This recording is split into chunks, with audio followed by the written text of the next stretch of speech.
এই সমস্ত সন্ত্রাসীরা হামলা করেছে, গুলি করেছে, তাদেরকে অ্যারেস্টের দাবিতে এবং এই হামলার সাথে যারা পরিকল্পনাকারী আছে, যারা পরামর্শদাতা আছে, তাদেরকে অ্যারেস্টের দাবিতে আমরা আজকে সচিবালয়ে ঘেরাও দিব। আপনারা কি থাকবেন আমাদের সাথে? আজকে আমরা আমাদের স্বরাষ্ট্র উপদেষ্টা, আইন উপদেষ্টা এবং পররাষ্ট্র উপদেষ্টা যারা এখন পর্যন্ত এই 72 ঘন্টা যাওয়ার পর আমাদের সন্ত্রাসীরা গুলি করেছে তাদেরকে অ্যারেস্ট করতে পারেনি।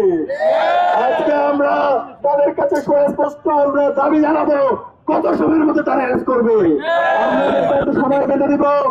এর মধ্যে যদি তারা এই সন্ত্রাসীদেরকে অ্যারেস্ট করতে না পারে, সারা বাংলাদেশে জুলাইয়ের প্রজন্ম যেভাবে রাস্তায় নেমেছিল জুলাইয়ে, তার চাইতে তীব্র গতিতে এই সারা দেশের সংগ্রামী মুক্তিকামী ছাত্র জনতা রাজপথে নামবে ইনশাআল্লাহ। সাথে আজকে 16 মাস হয়ে গেল বিপ্লবের, কিন্তু খুনি হাসিনা এবং তার দোসরদের গত 16 বছরে যে অবৈধ অস্ত্রগুলো তারা জমিয়েছিল, ভারত থেকে দিল্লি থেকে যে অস্ত্রগুলো দেশে ঢুকেছে সেগুলো এখন পর্যন্ত উদ্ধার হয়নি। আমরা নির্ধারিত সময় বেঁধে দিব। এই সময়ের মধ্যে এই সকল অবৈধ অস্ত্রকে উদ্ধার করতে হবে। একই সাথে এই খুনি হাসিনা এবং তার দোসররা বিভিন্ন জায়গায় তারা আজকে লুকিয়ে আছে।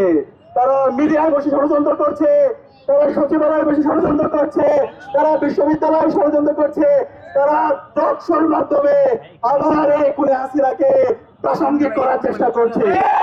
এই বিচারের দাবিতে আজকে আমরা নির্ধারিত সময় বেঁধে দেব।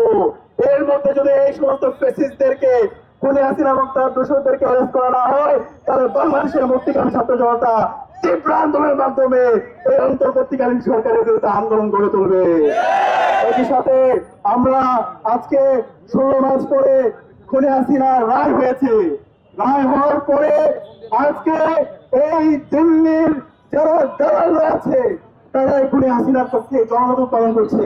বিশ্ববিদ্যালয়ের শিক্ষক নামে কিছু গোলামরা তারা এই খুনি হাসিনার পক্ষে তারা স্টেটমেন্ট দিয়েছে। আজকে আমরা আমাদের দাবি উত্থাপন করবো। একই সাথে আমাদের